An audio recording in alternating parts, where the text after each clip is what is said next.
Hello, hello, hello, everybody.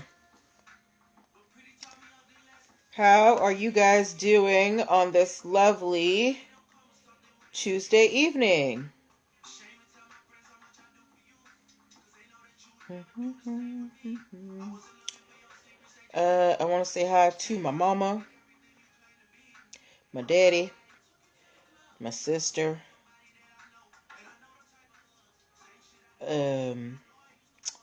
all my friends and family who watch, share, write post, group. Hey, Tanya. Hi, dear. All right. Okay, so we're all shut out on Facebook. Let's get Yes, you all time tonight. Tanya, I just saw the funniest story on Instagram. This guy stole this woman's car out of a parking lot. But he didn't realize her son was in the car. So he drove back with the car, yelled at her, and told her he was going to call the police on her if she ever left her son in the car again. And then stole her car again. I am still cracking up. I can't even believe this. Hey, Trista. Hey, doll. All right, let me put this title in. Okay. Yes. Can you believe that? It's crazy. All right. But yeah, that just brought a little levity to my day. Let me put the do not disturb sign on. All right, so we are all shared out on these platforms. We are getting started in 3 minutes. Make sure you share this out to your friends. Where's my water? Okay. I set it up right here. Yes, water. Nature's happy juice. Don't mind me, I'm being silly. Hey friends, I see we got people coming in on Facebook. Say hi. Say hi, don't be rude. All right, tonight, guys, we have stories. If you are an anime fan, there's a story for you. If you are, I have a story that I actually want to get into a discussion with you guys about, it's too long to even like describe, so we'll talk about it then. Oh, I see a lot of people coming in on Facebook. Okay, just call me after the show, my dear. I'm gonna tell you guys how much it costs to trademark your things internationally. We also have a story about masks and counterfeit masks, and our NPL nugget of the day. So we've got a bit of a, agenda before us, but we're gonna get it done because we are a productive group. Hello to everybody coming in. Please say hi in the comments. Trista said hi. Tanya said hi. Who else is in there? Let me, give me a chance to say hi to you directly. All right. Oh, okay, Cardi. Thank you. I don't want no copyright claims on my videos. No, thank you. That's not what we're doing in 2021. Make sure that you invite your friends in, okay? We're getting started in about a minute. So make sure, you let your people know where you're at. Ooh, let me write that announcement. Okay. All right. How's your day been, guys? I've been on the phone all day, and I'm going to be honest with you. My social battery is at like 5%. So I really need y'all to help me out with the energy. I need y'all in here because mama wants to go to bed. Okay. All right. Okay, so I'm just waiting for the time to change. Hey, JT Black 87. Yeah, we're going to get started very, very soon. Meanwhile, I'm trying to drown out the sound of WAP so I don't get any copyright claims against my video. All right, it's 8:05. Time to pause and let's get started, all right? Welcome, everybody. Happy Tuesday. Welcome to NPL Legal Dish. This is my Monday through Wednesday live broadcast where I teach business and legal concepts, doing business and legal concepts using pop culture and celebrity news. Hold on a second. Trista said Crazy had a Karen running. Business celebrity news. If you're wondering who I am, I'm Natalie Pierre-Lewis. I'm sorry, my guests, like the people watching the show, they are cracking me up. I'm the host of the show, and I'm the owner and operator of NPL Consulting LLC, a business formation firm. What that means is I help you get your business paperwork together. So things like registering your business with the state, getting your EIN numbers and DUNS numbers, making sure you have contract templates, brand protection strategies, also hiring and training strategies. All right. I help you do all of these things to set up a strong foundation for your business so you can grow with confidence. If you are wondering why I'm qualified to help you do all of these things, I'm very happy that you asked. I am a licensed attorney. I have been one for 14 years and counting. I have started multiple businesses for myself and others, both online and offline. I've had many careers in the realms of entrepreneurship, the law, education, hospitality, and administrative support. And most important, I'm very passionate about making business and legal education as accessible to everyone as possible. Not everybody has the time, the money, or the desire to go to business school or to law school, but a lot of you have amazing business ideas. And if you're going to be successful, there are just some things you need to know. There's no way around that. Okay. So that's why I'm here. That's what I'm here for, to help you with. All right. So if you're in the startup phase of your business, or, you're thinking about starting a business, but you don't even know where to start, even at the very tip top, or if you've been in business for a little while, but you feel like you need a little bit more structure, you need to go to linktr.ee/NPL Consulting Firm so we can connect. All right. At linktr.ee/NPL Consulting Firm, that you can book a free 15-minute consultation if you're a first-time client.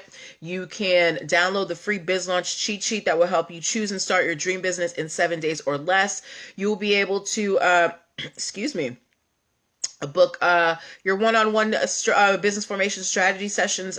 And also I have Talk to Me Tuesdays where you can get a 25-minute session with me for $25. So there are many ways to connect with me at linktree/NPL Consulting Firm.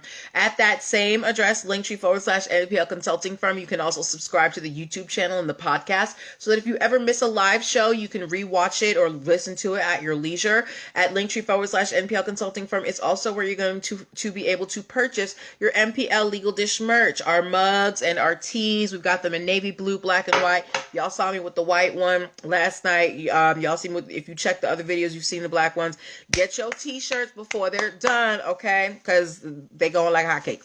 Anyway, but yeah, so that is what I do. But let's get into the reason why we are here tonight, okay? If this is your first time attending the show, or just to remind you, maybe you forgot, all right, this is how the show works this year, okay? So we start off with what I call an NPL nugget, where I give you a quick lesson on a business or a legal concept that I think that is important for you to know as a business owner. After that, we get into our stories. Now, these are stories that I have gotten from blog sites, from, news sources, from you guys. You guys send me in stories all the time. I love it. Hi, Black Georgia Peach One. Hey, doll. And I take the stories that have lessons that we can learn as business owners, and we discuss them, okay? So this is a time for you to be involved. Don't be shy. Ask questions and give your comments as long as they are respectful, okay?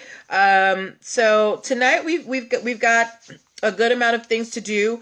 Before we get into content, I do want to give you a couple of announcements. So what are my announcements? I feel like I had one. You know what? No, I don't really have any announcements. But if you follow the podcast, there is a very special broadcast coming out this Friday, so you're going to want to stay tuned for that. So yeah, let's get into our NPL nugget of the day. So, guys, can anybody tell me what have we been talking about all month long? For the month of January, who can tell me what aspect of business formation we have been focusing on? All right. And I'll even give you a clue. It starts with the B. What have I been focusing on all month trying to teach you guys about? Somebody let me know. Hey, hey. Oh, hey, hey. If you don't know, just say I don't know in the comments so that I can, gauge what's happening. Can anybody tell me what we've been focusing on for the entire month of January? Yes, Tanya, thank you. Business entities. We have been focusing on business entities, right? Meaning your LLCs, your sole proprietorships, your corporations, things like that. So we have been business entities, Trista. We've been talking about business entities. So remember, we defined business entities. We defined limited and unlimited liability companies. We defined sole proprietorships. We defined partnerships. We defined what an LLC was. We talked about what an LLC was. Yesterday, we talked about C Corps. So today we are talking about S Corps. All right. So here's what you need to know about S Corps in a nutshell. So S Corps are more expensive to set up than a regular C Corp. The S Corp is controlled by Subchapter S of the IRS code. And thank you, Tanya. And every state handles S Corps differently. So I live in Maryland and Tanya lives in North Carolina. So the way that they run S Corps in Maryland is probably a little different from the way they run them in North Carolina, right? Now here are some of the advantages of an S Corp. Or I should say the one major advantage of the S Corp is that you only get taxed once. If you remember from yesterday, we said that C Corps get taxed twice.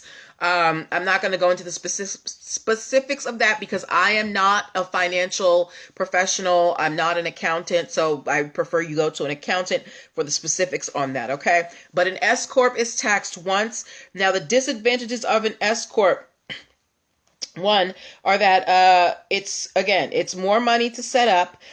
You are capped at 75 investors. So with a C Corp, you can have unlimited investors from anywhere. But with an S Corp, you can only have 75 investors, and they all have to be United States citizens. As well, S Corps only issue common stock, so it can be hard to get investors because they're not guaranteed a payout, okay? And some well-known S Corps are McDonald's, Exxon, and Visa. All right, so that is our NPL nugget for the evening. We just defined and talked about S Corps. If you want more information on that or the other 5 kinds of business entities, make sure that you pick up my business entities ebook. It is only $9.97. You can pick it up in my e-store. Go to linktr.ee/nplconsultingfirm. It is literally the top button. All right. Okay. Let's get into our stories. Do we have any anime fans here? Yeah.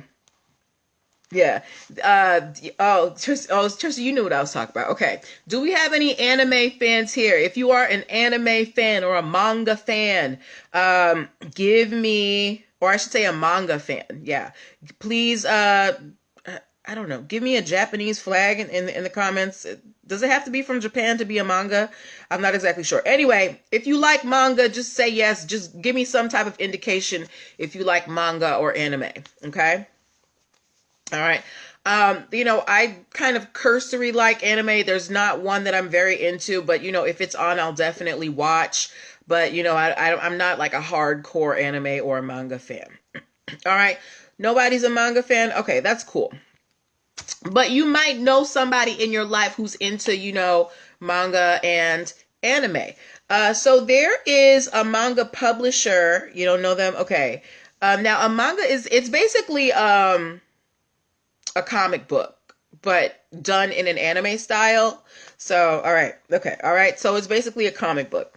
Anyway, there is a manga publisher called Shueisha, right? And they had apparently, or people thought that they had been taking down posts and accounts from Twitter fans.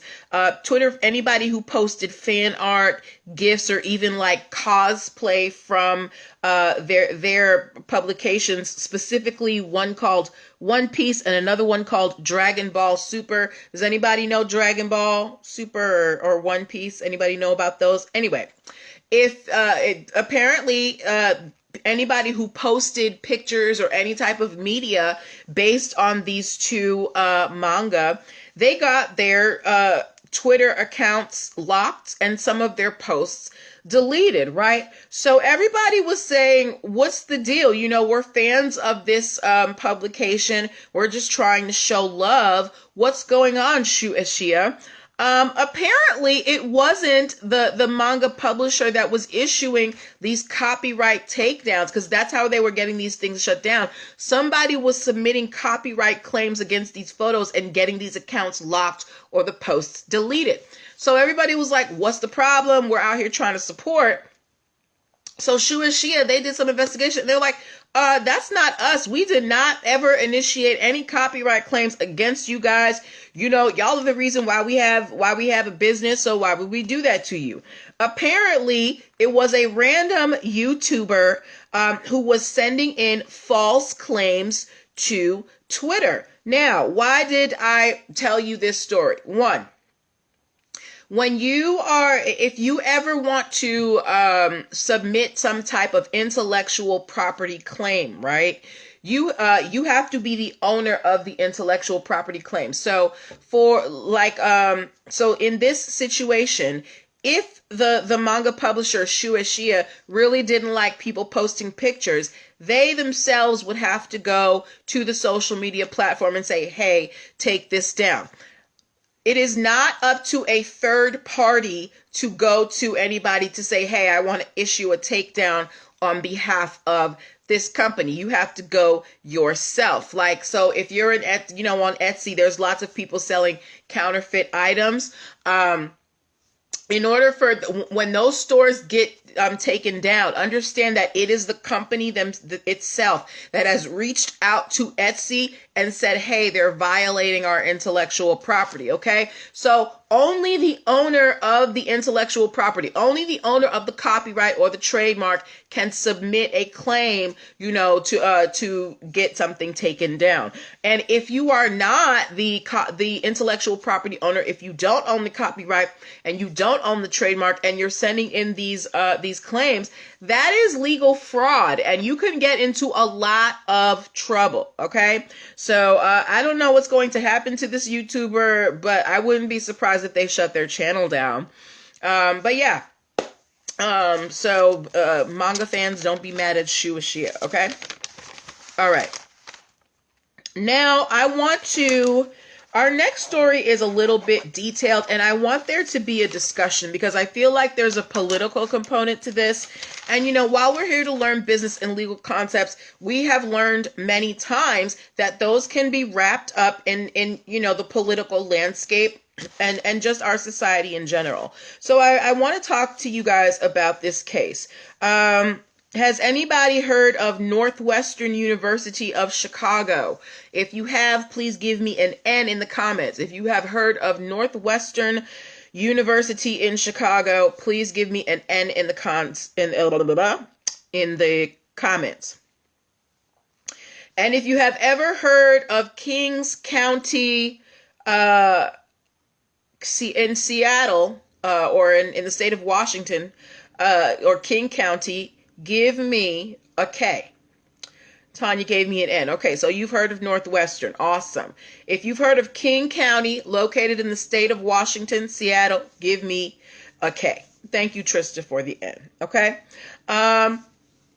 What do these Northwestern's in Chicago and King County is in the state of Washington. What do these two things have to do with each other? So apparently, King County in Seattle recently completed construction on a $242 million juvenile jail. Okay, so they built a jail for children, and they named it the Patricia H. Clark Children and Family Justice Center, and they gave it the abbreviation CFJC. So the Children and Family Justice Center, right? And they just finished completing this juvenile jail last year. Now, here's the issue. Northwestern University, since 1992, they have operated something that they call the Children and Family Justice Center at their Bloom Legal Clinic. Now, the one thing with King County, there's a Children's and Family Justice Center.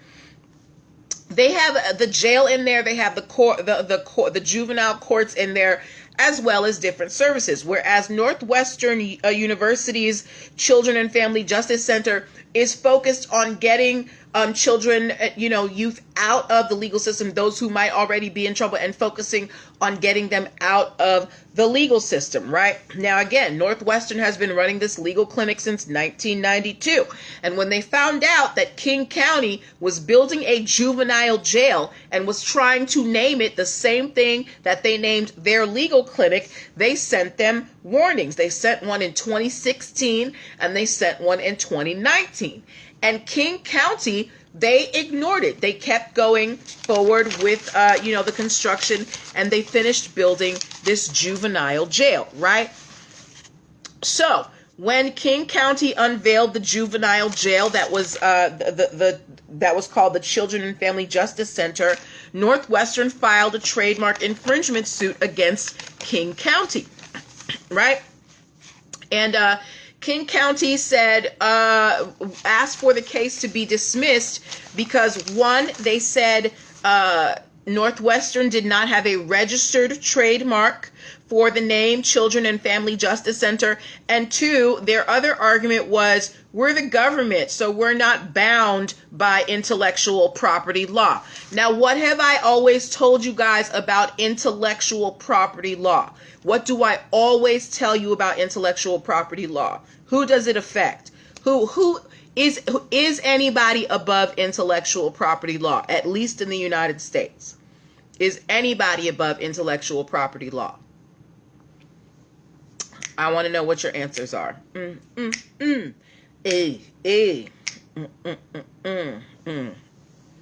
right, and while you do that, let me continue with the story a little bit. Now, to King County's credit, Northwestern does not have a registered trademark for Children and Family Justice Center. However, thank you, Margaret Massey. Yes, thank you, Trista. Y'all been listening. Thank you, Tanya, right? Now, while Northwestern does not have a registered trademark for Children and Family Justice Center, they have been operating since 1992. So they've been in business for almost 20 years. Yes, Trista, that's exactly why Trump got sued. All right. Woo, he leaving tomorrow, y'all. Last day. Hallelujah. All right. But I digress. Anyway, now Northwestern doesn't have a registered trademark. However, Northwestern has been operating, hi DMV Shrooms, has been operating this Children and Family Justice Center since 1992. So for 28 years, they've been operating. They're a well-known legal clinic, right? And not only that, they sent multiple warnings to King County, letting them know, hey, y'all, we have a legal clinic here that's named literally the same thing. So now the judge threw out King County's motion to dismiss. The judge is like, look, there's some funny stuff going on here, and I at least want to hear the details. So we're coming back to hear this case. So the case is still ongoing. But I want to know from you guys, why do you think King County continued to go forward with naming their juvenile jail the Children and Family Justice Center when they got not one, but two notifications from a legal clinic across the country that had been operating for almost 30 years that they were, kind of stepping on their toes? Why do you think they went ahead and went with that name? Trista Bradford said they have leverage as an established entity. Yes, Trista, Northwestern does have leverage as an established entity. That's not that's not if you just came out last year, that's a little too light. But if you've been in the game almost 30 years, you've gained you put some respect on your business name, right? So why do we think King County wanted to go ahead and name their juvenile jail the Center for the Children and Family Justice Center, right? You know that you're basically polar opposites with the legal clinic at Northwestern. This the King County Children and Family Justice Center is literally a prison for children. The Northwestern's Children and Family Justice Center is trying to get kids out of the prison pipeline, right? So why do you think King County went ahead with the name? Margaret Massey said they think the government has exemptions. That too, that's one of the arguments that they made. But I also think it's a political one. I think it's one of marketing. It's like, that this legal clinic has been here 30 years. And when people think of it, they think of an institution that's here to help them. So you want people to walk into this juvenile jail where you're housing children, where you're incarcerating children, and make them feel like it's a place that's, on their side. I think it was a ploy for them to maybe have people kind of have a softer view towards the fact that it is a prison for children. But that's my opinion. What do you guys think about that? Do you think they were trying to do it to, maybe to maybe build off of the clout of this Children and Family Justice Center that was already set up? That's my feeling. But you are free to disagree with me if you want. Why do you guys think they went ahead when Northwestern said to them twice, our legal clinic is this exact same name? And I think, Margaret, I think you're right. The government does think that government county did think they have exemptions, but I just don't think that was the only reason. I think there was some systemic racism happening. There was clout building. Remember, I've always told you guys, do not try and build your brand on somebody else's back. Okay, Margaret likes her answer. Absolutely, dog. And you are welcome to that. And I'm sure Kings County thought that, we the government, what are you going to do, Northwestern University? You can't fight the government. But I also think that it was a political decision. Okay. But yeah, that's my thoughts on it. Sometimes I be getting on my soapbox, but don't mind me. All right. So we are going to move on to our next story. But before we do that, I want to remind you guys, okay, hold on. Trista said yes, because when we Google, we all know what info is going to show. Right. If you Google the Children and Family Justice Center, what if you get the wrong one, right? Yeah, but good luck to them. All right, moving on. Before we move on to our next story, you are watching NPL Legal Dish. This is my Monday through Wednesday live broadcast where I teach business and legal concepts using pop culture and celebrity news. If you are in the startup phase of your business and you need some legal guidance, I'm your girl. Go to linktr.ee/NPL Consulting Firm and set yourself up a 15-minute consultation, okay? As well, make sure that you go there and download the free Biz Launch cheat sheet that will help you choose and start your dream business in 7 days or less. And last but not least, make sure you get your NPL Legal Dish merch. Make sure you get your mugs. Make sure you get your t-shirts, all right? Before they all gone. All right, commercial break over. Moving on to our next story. So this is less of a story and more of just an FYI. Now, I know that I have some amazing businesses that are watching here that are being birthed at the moment, and your stuff is going to go worldwide, and you're going to need to protect your brand. When you're out there, when you're going to Europe, and when you're going to Australia, and when you're going to Africa, right? So while we have, trademarks in the US, did you know that there are international trademarks? There is something called the Madrid Protocol that kind of helps you establish your brand worldwide. And while that sounds all well and dandy, I wanted to let you guys know what it costs to trademark your stuff internationally. Now, if you are trying to do an international trademark under the Madrid Protocol, understand that there is an initial fee of $740, okay? Then, depending on how many individual countries you're going to be, applying for this Madrid Protocol trademark in, your fees are going to be another $100 to $850. And then on top of that, you're going to have legal fees of about $950. So to trademark your stuff internationally, it's going to cost you probably about $2,000 to $3,000. That's not that bad. Let me see, 15, 9. No, that's going to cost you about $2,500, which isn't that bad, right?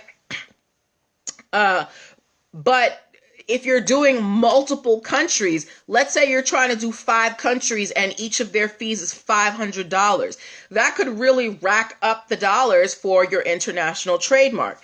Now, that's if you're doing it under the Madrid Protocol, so you can kind of get a blanket trademark. Now, if you're doing, individual trademark applications throughout the world, it's going to cost you about $1,500 to $2,500. Okay, so just to let you know, if you are ever interested in getting your brand worldwide and you're trying to secure that brand worldwide, you are going to have to come up with some change. Okay, all right.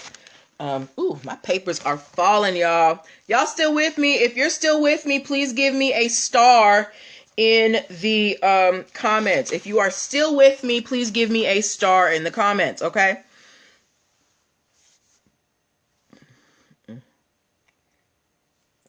All right. Sorry, y'all. I got real thirsty. Okay. All right. Our last story of the evening. If you have heard of the company 3M, give me a 3. Put 3M in the comments. Margaret Massey has a question. Thank you, AP Jackson, for the star. Margaret said, speaking of trademarks, so if, for instance, I bling out a pair of Nikes that I bought, is that trademark infringement, or is it infringement when I just put the swoosh on a cup and call it Mikey's Cups? Now, if you are, thank you, Tanya, for the stars. If you are decorating an item, if you sell, custom, or you bling out something that's already trademarked, as long as you let people know this is an altered item, it is not direct from, the manufacturer, that kind of gives you some leeway. If y'all remember when I covered that Cash Doll story, because Cash Doll, she had the Louis Vuitton mask with the Louis Vuitton bulletproof vest and the Louis Vuitton rifle. That was not Louis Vuitton merchandise. That was not something that you could pick up at the Louis Vuitton store. She got that custom made. So if you're saying, I customize, Nike products, that's different, because the people aren't purchasing it from you because it's Nike. They're purchasing it because you're customizing it. Okay. Trista, what's that? Oh, 3. Okay. Thank you. Thank you, AP Jackson. Thank you, Trista. Right. So I hope that answers your question, Margaret. Okay. So if you're putting the swoosh on it, yes, that is definitely infringement. But if you're taking the shoe and you're just kind of like, painting it and putting some rhinestones on it and making it pretty, that's not, as long as you let people know this is not a, because essentially it's not a Nike product anymore, that gives you more protection. All right. Okay. Thank you to everybody who said they know what 3M is. Now we know that 3M, they make a lot of medical equipment. Does anybody remember at this, the start of the pandemic, I want to say March, April, we talked about 3M suing a bunch of people who were selling 3M N95 masks. If you remember that story, please give me a thumbs up. If you remember that story, give me a thumbs up. Now, to those of you who do not remember, we all know that everybody was looking for N95 masks like crazy, or, around March, April, right? And people were making money left over, right? I saw people selling 10 masks for $100, craziness, right? And people were just being scammed. So there was, a company, well, multiple companies that were selling 3M masks that were not authorized distributors. Now, these masks were genuine 3M masks. They were produced by 3M. However, 3M has an authorized list of distributors. So if it doesn't come from 3M's distributors, it is no longer a 3M product. At least from that is how 3M views it, right? So you had all of these companies that were selling 3M masks without permission, including one company that was called Nationwide Source. They're located in Florida. They sold like 10,000 3M respirators to a medical facility in New Jersey and like charged them 6 times the normal rate, or 10,000 and 95 masks, and charge them 6 times the normal rate. So 3M, High Dynasty Institute, so 3M, because they are very particular about who sells their products, because maybe they have, maintenance protocols or ways that you're supposed to maintain the equipment that they only teach to their, designated distributors. 3M initiated trademark infringement suits against all of these companies, including Nationwide Source. Why? Because Nationwide Source was not an authorized distributor for 3M. Therefore, 3M could not, vouch for the quality of the 3M mask, because who knows what you did to it, right? So 3M, they filed the suit against these companies, and one of them, Nationwide Source, which we have been talking about, they have been ordered by the court to remove the 3M trademarks from their masks. The judge said, look, you can sell your masks, but you cannot say that they are 3M masks, because you are not an authorized distributor of 3M masks. Okay, so this goes right along the lines with my crafters. When you see these counterfeit goods, these knockoff goods, even like look, Nike is not selling their stuff on Etsy. If somebody's selling a customized brand name item, that's one thing. But if you're just literally saying, hey, this is a genuine Nike item, how are we supposed to gauge that? We don't know that, because Nike has their distributors. Nike does not allow people to just, buy things like that. And they have partnerships with people. So 3M, because of their standards of quality, they're saying, look, if you're not on our authorized distributor list for these masks, these aren't 3M masks. So the judge said, take the 3M off of the masks. Do you guys think that was a good compromise? Do you think that was a good compromise, or should Nationwide have had to destroy all of the masks? What do you think about the judge's ruling in this case? What do y'all think? What do you guys think? Who's that? Somebody came in who was watching before. Because I think this is a happy medium, because, we still in the pandemonium. We still need our masks, so it doesn't make sense to destroy perfectly good masks. But again, we still have to uphold intellectual property law, right? So this is a happy medium. You just got to take the 3M off. You can't say that you sell 3M equipment because you're not an authorized dealer. Trista said, I think it was very fair. Okay, I think it was fair too. And I think it had a lot to do with the fact that we're in an era where masks are a necessity. They're like a fundamental. So, destroying them just doesn't make sense. Okay? All right. So, was that all I had for you guys today? Yes, those were the stories that I had for you guys today. We do have a few minutes, so we can get into Q&A if you guys would like. Okay. All right. Yeah, we can get into Q&A if you guys would like. Did I turn this on right? Yes. Okay. Yeah. Trista said they could have been made to give up them profits. Right? Oh, they could have done that too, right? Because they were overcharging people. Trista gave a good solution that they could have come up with too. They could have made them what's called disgorgement. They could have made them disgorge all the profits, and basically, they're basically selling it for 3M, but 3M getting the money. But 3M was like, no, it's not about the money. It's about our reputation. We take great pride in how our equipment is maintained, and we don't know what they're doing with it. So we don't want them saying that they sell 3M products. Okay. All right. So if you guys have any questions, now is the time to ask. While we close out, I want to remind you guys to set up your one-on-ones. Go to linktr.ee/NPL Consulting Firm. Pick up the business entities ebook. It is $9.97 in the e-store. Go to linktr.ee/NPL Consulting Firm. We're going to be back here tomorrow with more stories. If you find anything that you want me to talk about, please, please, please send it my way. I love it when you guys send me stories, because it lets me know that you are engaged. What else? Pick up your NPL Legal Dish merch. Make sure you tag me in it. What else did I want to tell? Oh, follow me on Clubhouse. My handle is @sweet_TALIE, @sweet_tally. All right. Because as soon as I figure out this whole thing, how I'm going to broadcast on a third device, we will be going live on there. Or if you are on Clubhouse and you would like to moderate a room so you could broadcast the show, DM me. Okay. Because I need to talk to you.